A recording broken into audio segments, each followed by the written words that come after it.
So good morning, ladies and gentlemen.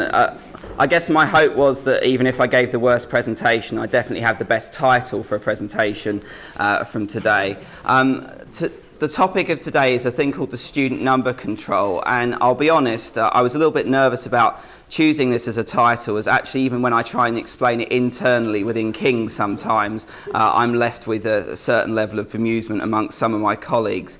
But what we're talking about is government controls on funded numbers of students. So I thought it'd be interesting just to go around the room, if some of you could raise your hand, whether within your education system, whether the national government effectively publicly funds some of your students, and whether your institution is limited in some way in the number of students that they can enrol or admit. Is there anyone in that position here? Virtually everyone. Virtually everyone. This is what I thought. So there have been a lot of changes in terms of the English provision, and so it's really important, although the United Kingdom is obviously a country, actually when it comes to education, both at school level and at university level, this is devolved down to a sort of a sub-level, and so effectively with King's being in England, it's funded at that level. So effectively each university in England is given some money on a per student basis effectively to fund part of their education. Now students also fund part of their education as well, and the balance between what's state funded and what's funded by the individual has changed over the past few years. So I was lucky, I was the last year to go to university in the mid-1990s where effectively we didn't have to pay student fees, but the balance has changed, and particularly with the landmark year of 2012, where fees moved in the UK from around £3,300 to £9,000 for most institutions in 1 year. Now students don't have to pay these fees up front, but they were taking them in the form of a loan. The current coalition government very much is in a kind of focus of choice, whether it be hospitals, whether it be GPs' practices, or whether it be education at high school level. They want to give parents and indeed students the ability to go to the provider that they want to go to. And so they were trying to create a kind of quasi-market where universities were once again competing for students. I'll explain a little bit about the historic position in a second, but trying to create this market for students. And effectively we have a fixed part of the market and now a marketised area for higher education. But at the same time as doing this, they wanted to control the amount of funding. I didn't even touch that. Keep calm, just carry on. So they wanted to basically make sure that they controlled the amount of government spending that was going into this area. So you're looking to effectively create a market environment, but also create an element of control with the amount of funding in the area. So what did we see? Well, through the 1990s and through to the mid-2000s, we saw student numbers funded by the government growing regularly. And this was basically on the back of an element of widening participation, encouraging students from a wider range of backgrounds to come to the universities. However, during the late 2000s, we saw this, with the challenges within the economic environment, we saw this tightening up slightly, and effectively demand started to outstrip supply. And so universities that had been able to expand during the 1990s were able not to do this anymore. So what did the most selective universities do during this period? Well, they weren't overly keen increasing their undergraduate numbers, and so some of the selective universities were growing, namely through expansion of their PGT numbers, their postgraduate taught places, and also through the growth of international undergraduate students, as effectively there was this cap on UK and EU students. So a fairly stable period for the most selective. In the UK, we refer to them as the Russell Group, the kind of British Ivy League, where institutions were effectively stable, student applications were buoyant, and everyone tended to fill their places, and there wasn't necessarily a huge amount of demand placed on admissions. But the government wanted to grow the competition for the best universities and find a way of saying, if you want to expand, we're going to give you the mechanism to do so. So In the UK, students study A-levels, and most of them will study 3 A-levels in their final year at school, with the top grade being currently an A star, through to A and then B. And effectively what the government did through the funding body in 2012 is said, well, for students who've got grades of A, B or better, you can go out and recruit as many, in theory, of those students as you can get hold of. So the best universities could go out there and potentially expand considerably. Those students who you accept who are effectively below AAB, there would be a ring-fence number. And for the most selective universities who are able to attract very good students, actually this is quite a small proportion of their student body. So whereas we would have been at somewhere like King's in a position where we would have recruited probably something like between 2,700 and 3,000 students a year, and they would all have been encased in the student number control, in the new system there would be several hundred places reserved for students with lower grades, but effectively we would be able to have as many as we like, in theory, of the better quality students. But of course the other universities in our league would also be competing at that level as well. And so this is what was known as the student number control. Now for the current cycle, the government have reduced the grade threshold to ABB, hence the title of the lecture. So what's the meaning of this student number control? Well, effectively, universities ideally will recruit and fill their student number control. This is the number of students who've got these lower grades, and effectively will recruit up to that number. But what the government and through the funding agency put in place was that if you effectively went over this number, you would be fined substantially to the tune of all of those student fees you would have received for that extra student would all have been returned effectively back to the funding council. So a really substantial penalty. So the Director of Finance and I have worked very closely over the last year making sure that we actually keep within the tolerance band. And effectively it's a finite, it was a definite number. So there was no tolerance band that there had been in the past, so you couldn't go a little bit over. So it was very, very challenging to come in on target. Also, within this student number control, they were worried because some of our students with lower grades, some of them choose to go into what we call strategic and vulnerable subjects. There was a worry that effectively universities would switch out of things like modern languages and STEM subjects, science, technology, engineering and mathematics, and into other areas where perhaps there was more growth and expansion for these better quality students. And so within this student number control, they put another control as well to make sure that those important subjects to the national economy weren't eroded away. Now, one of the challenges for us is that effectively not all students take A-levels, as we know. They'll take a mixture of students. And of course, particularly for our students coming from the European Union, they'll be coming with a raft of different qualifications. But unfortunately for the universities, effectively our funding council came up with a strict list of equivalencies of what was considered to be above AAB, or now ABB, and what wasn't considered to be of equivalence. And the challenge for us at King's, where we recruit a large number of European students, particularly from countries like France, etc., is that because of the political dimension, they didn't want to be seen to be drawing equivalencies for any of our European qualifications.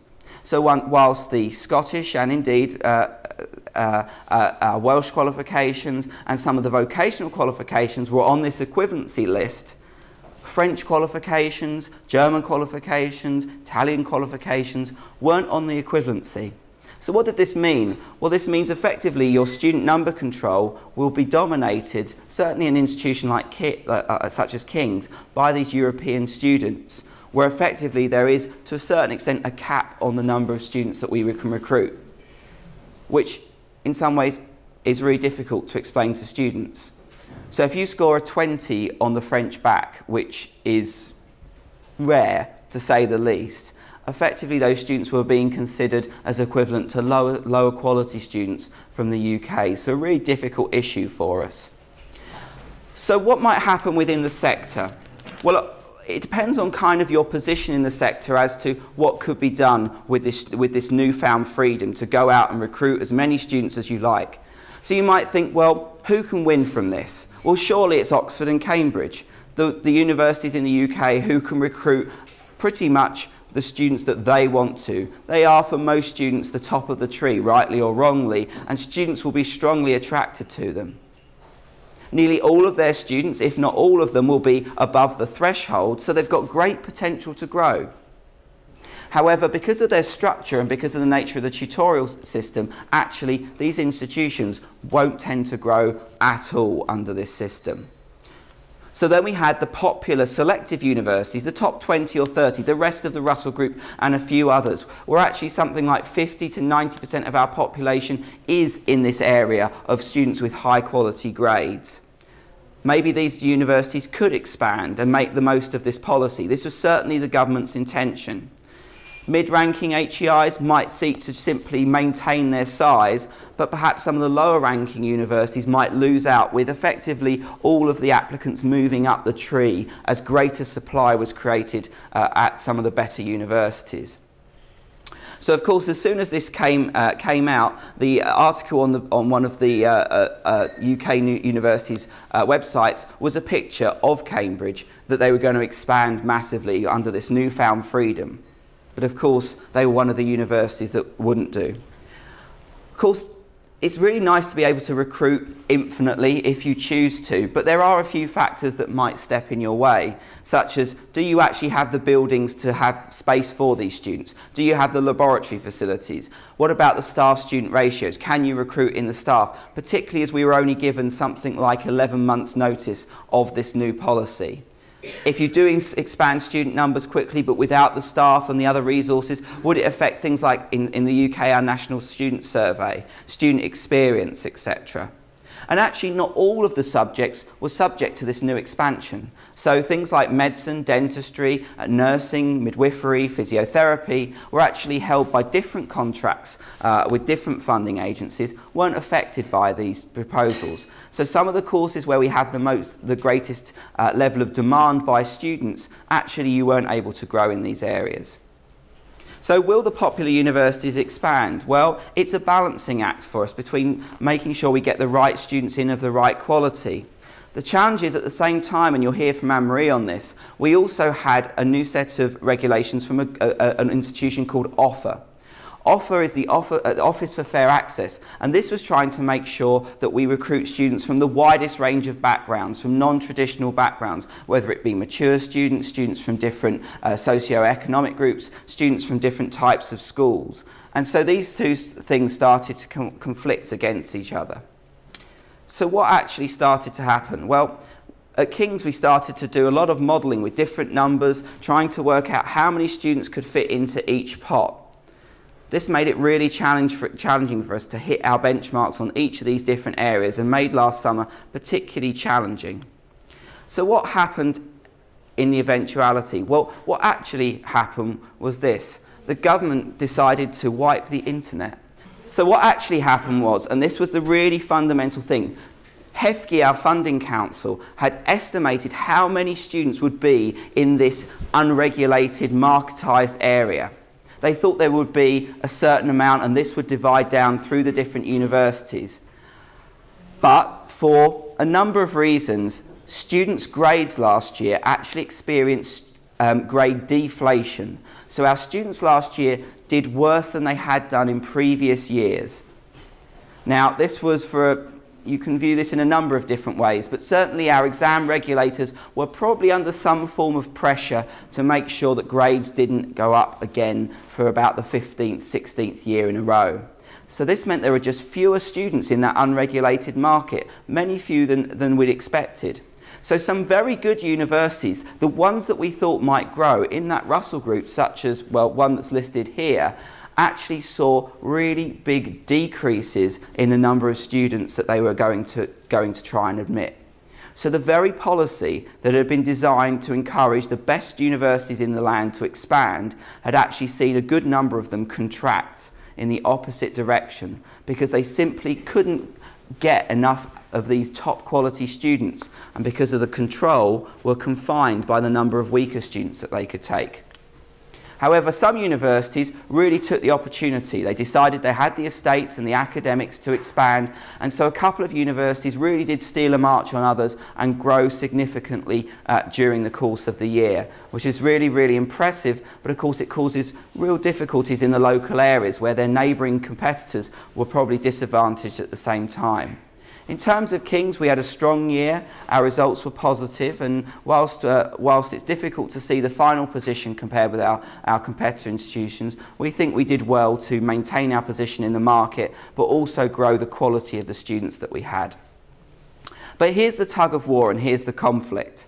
One policy which says go out, recruit really good students with the best quality grades, because we want you to be able to access the students of greatest quality. The challenge we have is that actually when you boost the quality of your students and aim at a very narrow grade boundary, you find that a lot of these students come from the same family backgrounds, the same schools, and so effectively you have a tug of war between this policy to grow the cohort of very good quality students with the policy which is aimed to try and get students from the greater variety of backgrounds, from non-traditional backgrounds. And so the tug of war between Anne-Marie and I begins. Do you take the very best based on that policy, or do you go for social mobility and social equality and focus on that? And so Anne-Marie's going to talk to you about the side that we're focusing in terms of WP from now. My name's Anne-Marie. I'm the head of Widening Participation at King's College London, and what that means is working, not working. What that means is I'm the person who's in charge of making sure that our seminar rooms are diverse, that they reflect the society around us, and that we have interesting perspectives in our lectures and in our talks. So this is a great issue of political interest at the moment, often linked to the social mobility agenda. All political parties are really driving this hobby horse, and also we've got a great deal of media interest. So I could show you reams and reams of media interest, and I'm sure you've heard lots about it anyway. So what is widening participation? Well, what does a student look like? I don't think I'm in the business of getting second-rate students. I'm in the business of seeking out talent and bringing it to King's College London. So we have a number of indicators of what might make an underrepresented student here at King's. The first thing is we look at whether they're from a state or an independent school. So essentially, do they pay for their education?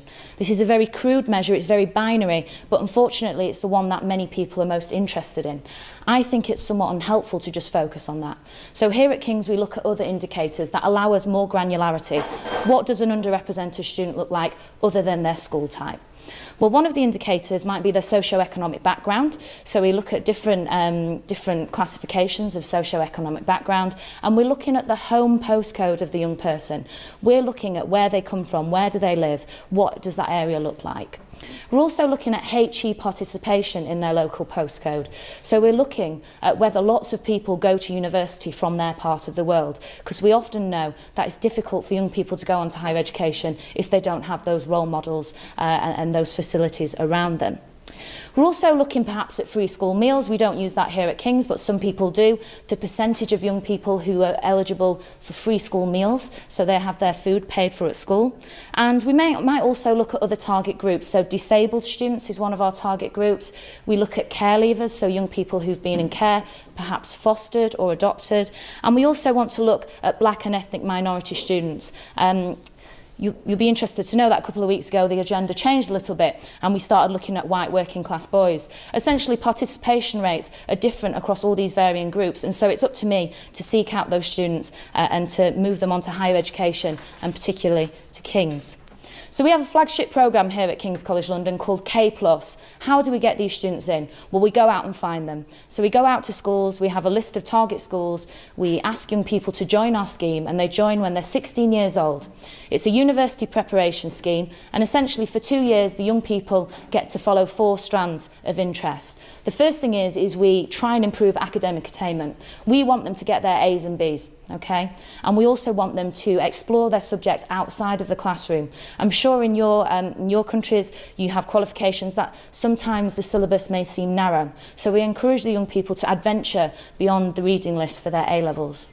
We also give them an e-mentor, so we do lots of this outreach digitally.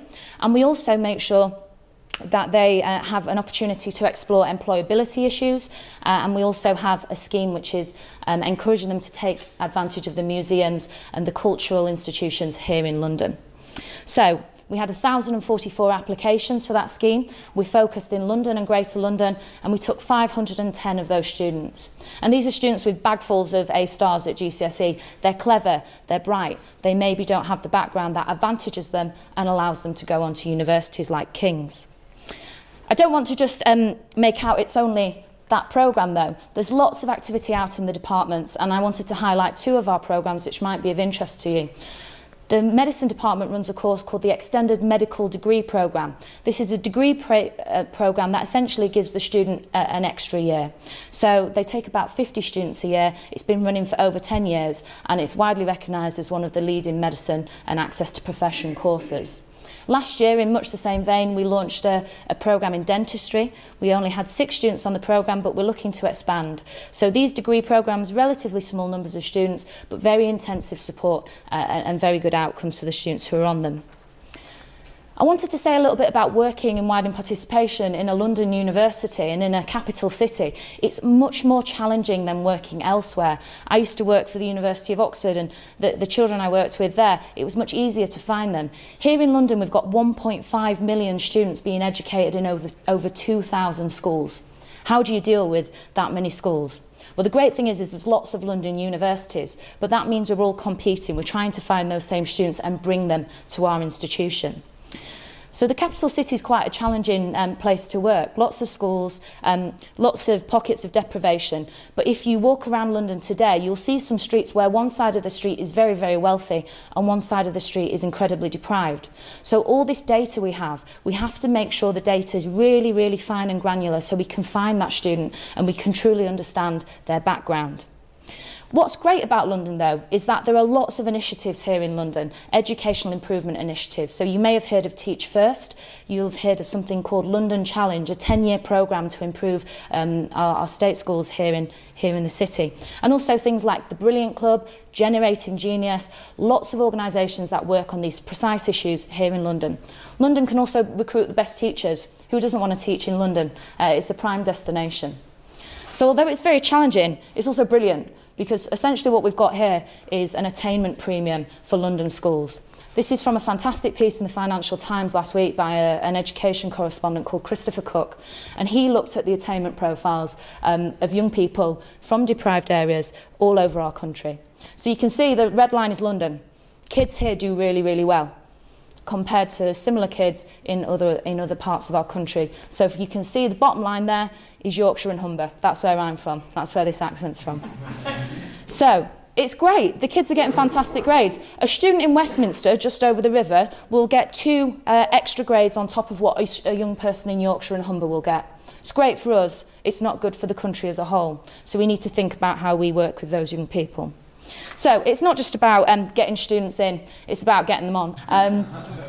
One of the things I'm working with Gary on is thinking about once we bring students to King's College London, we need to make sure we're fully equipped to support them, so we understand their qualifications, we understand their needs, we help them in settling in, and we also make sure they get the grades that they deserve. Lots of these students have been proven to do fantastically well in their final degree performance, but they don't have the same career outcomes as their peers who are well off. Essentially, there's about a £3,000 pay difference on entry to their first job. So it's really about looking at the full life cycle of the student, treating them as a whole, and understanding their circumstances and situations. So that's me done. This is Paul's email address and my email address. You can follow the programme that we run here at King's to do with widening participation, just there, KCLWP, and you can also follow me on Twitter as well. Thank you.